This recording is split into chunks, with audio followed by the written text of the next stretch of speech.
அனைவருக்கும் வணக்கம். விவோ அவங்களுடைய IQOO சப் பிராண்ட் கீழே ஒரு 5G ஸ்மார்ட் ஃபோன் சைனால லான்ச் பண்ணியிருக்காங்க. Vivo IQOO Neo 3 5G. இந்த ஸ்மார்ட் ஃபோன் ஒரு 5G ஸ்மார்ட் ஃபோனாக தான் சைனால லான்ச் பண்ணியிருக்காங்க. இந்தியாலையும் ஒரு 5G ஸ்மார்ட் ஃபோனாக தான் இவங்க லான்ச் பண்ண போகிறாங்க. நம்ம எல்லாரும் யோசிக்கிறது என்ன, இந்தியாவில் 5Gயே கிடையாது, எதுக்கு 5G ஸ்மார்ட் ஃபோன் லான்ச் பண்ண போகிறாங்க? எஸ், இந்தியாவில் 5G வரதுக்கு இன்னும் 2-3 வருஷம் ஆகும். பட் ஸ்டில் இந்த ஸ்மார்ட் ஃபோனுடைய ஸ்பெசிஃபிகேஷன் அண்ட் ப்ரைஸிங் அப்படின்னு பார்த்திங்கன்னா ரொம்பவே அட்டகாசமாக கொடுத்துருக்காங்க. நம்ம எல்லாருமே ஒரு 4G ஸ்மார்ட் ஃபோன் வாங்குகிற அளவுக்கு தான் இருக்குது இதோட ப்ரைஸிங். அதே சமயத்தில் ஸ்பெசிஃபிகேஷன்ஸ் அப்படின்னு பார்த்திங்கன்னா ஒரு 5G ஸ்மார்ட் ஃபோன் வாங்கி தான் பார்க்கலாமே அப்படிங்கிற அளவுக்கு இருக்குது இதோட ஸ்பெசிஃபிகேஷன். ஸோ இந்த வீடியோவில் இதோட கம்ப்ளீட் டீட்டெயில்ஸ் ப்ரைஸிங் எல்லாம் தான் நம்ம பார்க்க போகிறோம். ஸோ வீடியோ பிடிச்சிருந்தா மறக்காமல் லைக் பண்ணுங்கள். இது வரைக்கும் சேனலுக்கு சப்ஸ்கிரைப் பண்ணலாம், கீழே இருக்கிற ரெட் பட்டனை ப்ரெஸ் பண்ணி சேனலுக்கு சப்ஸ்கிரைப் பண்ணிக்கோங்க.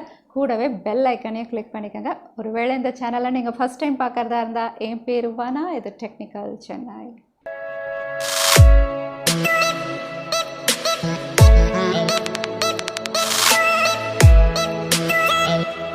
ஸோ விவோ அவங்களுடைய சப் பிராண்ட் IQOO கீழே தான் இந்தியாவில் first 5G smart phone launch பண்ணியிருந்தாங்க, Vivo IQOO 3 இந்த பேரில். ஸோ இந்த ஸ்மார்ட் ஃபோன், அதாவது Vivo IQOO Neo 3 அப்படின்னு பார்த்திங்கன்னா அதோட சக்ஸஸர் அப்படின்னு நம்ம சொல்லலாம்.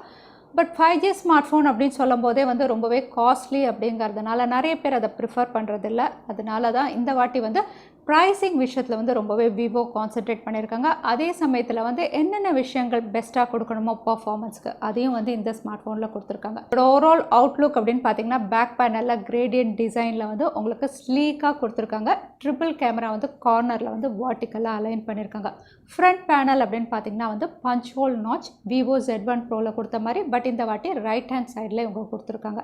இதுதான் ஓவரால் அவுட்லுக். ஸோ இதோட பில்ட் அண்ட் ஃபினிஷ் அப்படின்னு பார்த்தீங்கன்னா கிரேடியன்ட் ஃபினிஷில் ரொம்பவே ஸ்லீக்காக ரொம்பவே அழகாக இருக்குது இந்த ஸ்மார்ட் ஃபோன். ஸோ இதோட டிஸ்பிளே செக்மெண்ட் அப்படின்னு பார்த்தீங்கன்னா massive display size 6.57 inch full HD plus IPS LCD பேனலில் இவங்க கொடுத்துருக்காங்க. ரெசல்யூஷன் அப்படின்னு பார்த்தீங்கன்னா 1080x2400, இது 20:9 aspect ratio. Screen to body ratio 90.4% இவங்க கொடுத்துருக்காங்க. ஸோ இது IPS LCD பேனல் அப்படிங்கிறதுனால இவங்க side mounted finger print sensor கொடுத்துருக்காங்க. பட் இந்த ஸ்மார்ட் ஃபோன் உங்களுக்கு AMOLED பேனல் இல்லைனாலும் இதோட ஹைலைட் அப்படின்னு பார்த்தீங்கன்னாவே இது 144 Hz ரெஃப்ரெஷ் ரேட்டில் இவங்க கொடுத்துருக்காங்க. இதுதான் ஃபர்ஸ்ட் ஸ்மார்ட் ஃபோனாக இருக்கும் இந்தியாவில் லான்ச் ஆகிறது 144 Hzோட. ஏற்கனவே நூபியா லான்ச் பண்ணியிருக்காங்க, பட் இந்தியாவில் லான்ச் பண்ணலை, சைனாவில் லான்ச் பண்ணியிருக்காங்க. ஸோ எக்ஸலண்ட் ரெஃப்ரெஷ் ரேட்டோடு இவங்க லான்ச் பண்ணியிருக்காங்க. அது மட்டும் இல்லை, இந்த ரெஃப்ரெஷ் ரேட் உங்களுக்கு 60, 90, 120, 144னு ஆப்ஷன்ஸும் கொடுத்துருக்காங்க. எது வேணுமோ, நீங்கள் normal day to day use பண்ணுறீங்கன்னா 60, 90ல் வச்சுக்கலாம். இதே நீங்கள் கேமிங் எல்லாம் விளையாடும் போது 120, 144 வரைக்கும் வச்சுக்கலாம். ஸோ எக்ஸலண்ட் ரெஃப்ரெஷ் ரேட்டோட லான்ச் ஆகிற ஒரு ஸ்மார்ட் ஃபோன். இதுதான் இவங்களுடைய டிஸ்பிளே செக்மெண்ட்டில் இருக்கக்கூடிய ஒரு பெரிய ஹைலைட் அப்படின்னு நம்ம சொல்லலாம். அடுத்ததாக பெர்ஃபார்மன்ஸ் செக்மெண்ட்டும் ரொம்பவே எக்ஸலண்ட்டாக கொடுத்துருக்காங்க. ஃப்ளாக்ஷிப் சிப்செட் Snapdragon 865 இவங்க லான்ச் பண்ணியிருக்காங்க. அது மட்டும் இல்லை, பெர்ஃபார்மன்ஸை இன்னும் என்ஹான்ஸ் பண்ணுறதுக்காக UFS 3.1 ஸ்டோரேஜும் கொடுத்துருக்காங்க. கூடவே லேட்டஸ்ட் LPDDR5X ரேமும் கொடுத்துருக்காங்க. ஸோ பெர்ஃபார்மன்ஸ் பெஸ்ட்டாக கொடுக்கறதுக்கு வெறும் ஃப்ளாக்ஷிப் சிப்செட்டோட இவங்க நிறுத்தாமல் ரேம் மேனேஜ்மெண்ட்டும் எக்ஸலண்ட்டாக கொடுத்துருக்காங்க. கூடவே 144 Hz ரெஃப்ரெஷ் ரேட் சொல்லவே வேண்டாம். கேமிங் எல்லாம் எந்த லேகுமே இல்லாமல் அட்டகாசமாக உங்களுக்கு பெர்ஃபார்ம் பண்ணும். அதோட சாஃப்ட்வேர் அப்படின்னு பார்த்தீங்கன்னா out of the box latest Android 10ல இவங்க லான்ச் பண்ணியிருக்காங்க. யூசர் இன்டர்ஃபேஸ் இங்கே உங்களுக்கு ஃபன் டச் OS கிடையாது. உங்களுக்கு Vivo IQOO சப் பிராண்டு கீழே வர IQOO யூசர் இன்டர்ஃபேஸ் அதில் தான் இது லான்ச் பண்ணியிருக்காங்க. ஸோ ஓவரால் பெர்ஃபார்மன்ஸ் செக்மெண்ட் ரொம்பவே பெஸ்ட்டாக கொடுத்துருக்காங்க விவோ அவங்களுடைய IQOO Neo 3ல. அடுத்ததாக கேமரா செக்மெண்ட் அப்படின்னு பார்த்தீங்கன்னாவே இப்போ எல்லாமே குவாட் கேமராவில் தான் லான்ச் பண்ணுறாங்க. பட் விவோ ஏன் இந்த ஸ்மார்ட் ஃபோனில் ட்ரிபிள் கேமராவில் லான்ச் பண்ணாங்கன்னு தெரில. But 48 mega pixel primary sensor கொடுத்துருக்காங்க, 8 மெகா பிக்சலுக்கு அல்ட்ரா வைட், 2 மெகா பிக்சலுக்கு உங்களுக்கு மேக்ரோ லென்ஸ் கொடுத்துருக்காங்க. ஃப்ரண்ட் கேமரா பஞ்ச் ஹோலில் 16 மெகா பிக்சலோட இவங்க லான்ச் பண்ணியிருக்காங்க. ஸோ ஓவரால் கேமரா செக்மெண்ட் அப்படின்னு பார்த்தீங்கன்னா இப்போ லேட்டஸ்ட்டாக இருக்கக்கூடிய 64 மெகா பிக்சலோ 108 மெகா பிக்சலோ கிடையாது. But decent camera segment 48 mega பிக்சலில் உங்களுக்கு இவங்க கொடுத்துருக்காங்க. அதோட பேட்டரி செக்மெண்ட் அப்படின்னு பார்த்தீங்கன்னா 4500 mAh. கூடவே fast charging 44 watt fast charging support Vivo கொடுத்துருக்காங்க. இந்த ஃபாஸ்ட் சார்ஜிங் சப்போர்ட் கண்டிப்பாக தேவை. ஏன்னா refresh rate 144 Hz refresh rate, அதுக்கப்புறம் 120, 90 என்ன ரெஃப்ரெஷ் ரேட் யூஸ் பண்ணாலும் உங்களுக்கு ப்ராசஸிங் ரொம்பவே அதிகமாகும். ப்ராசஸிங் அதிகமாகும் போது பேட்டரி ட்ரெயின் ஆகிறதும் அதிகமாகும். ஸோ உங்களுக்கு பேட்டரியும் டீசெண்டாக 4500 கொடுத்து ஃபாஸ்ட் சார்ஜிங் சப்போர்ட்டும் இவங்க கொடுத்துருக்காங்க. ஸோ எக்ஸலண்ட் பேட்டரி செக்மெண்ட் கொடுத்துருக்காங்க அப்படின்னு தான் நம்ம சொல்லணும். ஸோ இந்த ஸ்பெசிஃபிகேஷனோட இந்த ஸ்மார்ட் ஃபோன் வந்து சைனாவில் 4 ஸ்டோரேஜ் வேரியன்ட்ஸில் லான்ச் பண்ணியிருக்காங்க. பேஸ் வேரியன்ட் உங்களுக்கு 6GB RAM 128GB storage variant வந்து 28,900க்கு லான்ச் பண்ணியிருக்காங்க இந்தியன் மணி வேல்யூக்கு அப்ராக்சிமேட்டாக. அடுத்த storage variant 8GB RAM 128GB storage variant வந்து 32,100க்கும். அடுத்த ஸ்டோரேஜ் வேரியன்ட் வந்து 12GB RAM 128GB storage variant 35,400க்கும். 8GB RAM 256GB storage variant வந்து 36,400க்கும் வந்து 4 ஸ்டோரேஜ் வேரியன்ட் வந்து இந்த ப்ரைஸிங்கில் இவங்க லான்ச் பண்ணியிருக்காங்க.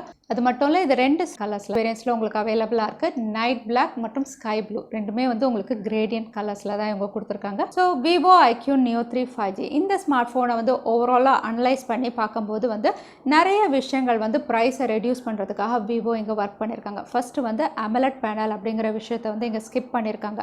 அடுத்ததாக வந்து கேமரா செக்மெண்ட் நிறைய கிமிக் 64 மெகா பிக்சல் 108 பென்ட கேமரா அப்படியெல்லாம் இங்கே கொடுக்காம வந்து டீசெண்டாக வந்து ட்ரிபிள் கேமரா கொடுத்துருக்காங்க. ஃப்ரண்ட்டில் வந்து 16 மெகா பிக்சல் கொடுத்துருக்காங்க. ஸோ ஓவரால் வந்து காஸ்ட் கட்டிங்காக நிறைய விஷயங்கள் இங்கே பண்ணியிருக்காங்க விவோ.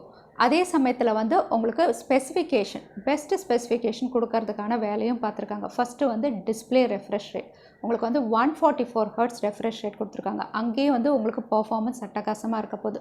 கூடவே வந்து ஃப்ளாக்ஷிப் சிப்செட் கொடுத்துருக்காங்க ஸ்னாப்ட்ராகன் 865. ஸோ பர்ஃபார்மன்ஸ் கேமிங் இதெல்லாம் வந்து ரொம்பவே அட்டகாசமாக இருக்க போகுது. கேமரா செக்மெண்ட் அப்படின்னு பார்த்தீங்கன்னா வந்து டீசன்ட் கேமரா செக்மெண்ட் அப்படின்னு நம்ம சொல்லலாம். 32 மெகா பிக்சல் ஃப்ரண்ட் கேமரா கொடுத்துருந்தா இன்னும் அட்டகாசமாக இருந்திருக்கும். But so decent camera segment அப்படின்னு நம்ம சொல்லலாம். அடுத்ததாக பேட்ரி பர்ஃபார்மன்ஸ் எவ்வளோ தூரம் பெஸ்ட்டாக கொடுத்துருக்காங்களோ அதை ஹேண்டில் பண்ணுற அளவுக்கு பேட்ரி கூடவே ஃபாஸ்ட் சார்ஜிங் இதுவும் வந்து பெஸ்ட்டாக கொடுத்துருக்காங்க. இது எல்லாமே வந்து ஓரளவுக்கு அஃபோர்டபுள் ப்ரைஸில் இவங்க கொடுத்துருக்காங்க. So Vivo IQOO Neo 3 5G வந்து one of the best smart ஃபோனாக இருக்கும் அப்படின்னு நம்ம எதிர்பார்க்கலாம். ஏன்னா வந்து இந்த ஸ்பெசிஃபிகேஷனோட மற்ற ஸ்மார்ட் ஃபோன் இனிமேல் இந்தியாவில் லான்ச் ஆக போகிறது அப்படின்னு பார்த்தீங்கன்னா வந்து OnePlus 8 சீரிஸ் அதோட ஸ்பெசிஃபிகேஷன் அட்டகாசமாக தான் கொடுத்துருக்காங்க. பட் ப்ரைஸிங்கும் வந்து ரொம்பவே அதிகமாக அவங்க கொடுத்துருக்காங்க. அடுத்ததாக வந்து ரெட்மியோடைய K30 Pro 5G இந்த ஸ்மார்ட் ஃபோன் வந்து கூடிய விரைவில் இந்தியாவில் லான்ச் ஆக போகுது. பட் அந்த ஸ்மார்ட் ஃபோன்லேயும் வந்து உங்களுக்கு ரெஃப்ரெஷ் ரேட் அப்படிங்கிற விஷயம் இல்லை. அதே சமயத்தில் UFS 3.1 இல்லை. அதாவது ரேம் மேனேஜ்மெண்ட் கேமிங்கெல்லாம் தேவையானது சில விஷயங்கள் வந்து அதில் ட்ராபேக்காக இருக்குது. ஸோ இந்த ஸ்மார்ட் ஃபோன் இந்தியாவில் அதாவது விவோ IQOO Neo 3 5G இந்தியாவில் லான்ச் ஆகும்போது எனக்கு தெரிஞ்சு வந்து OnePlusக்கும் ரெட்மி K30 Pro 5Gக்கும் டஃப் காம்படிஷன் கொடுக்குற வகையில் தான் இருக்கும் இதோட பர்ஃபார்மன்ஸ். ஸோ நீங்கள் என்ன நினைக்கிறீங்க? விவோ அவங்களுடைய IQOO Neo 3 5G வந்து என்ன ப்ரைஸிங்கில் இந்தியாவில் லான்ச் பண்ணுவாங்க? எத்தனை பேர் இதை வாங்குவீங்க? தவறாமல் கமெண்ட்டில் டைப் பண்ணுங்கள். இந்த வீடியோ உங்களுக்கு பிடிச்சிருந்தா மறக்காமல் லைக் பண்ணுங்கள். உங்கள் ஃப்ரெண்ட்ஸோட நிறைய ஷேர் பண்ணுங்கள். இந்த மாதிரி இன்ட்ரெஸ்டிங்கான வீடியோ பார்க்கறதுக்கு தவறாமல் சேனலுக்கு சப்ஸ்கிரைப் பண்ணிக்கோங்க. உங்களை இன்னொரு வீடியோவில் பார்க்குறேன். அது வரைக்கும் stay home, stay safe, stay happy.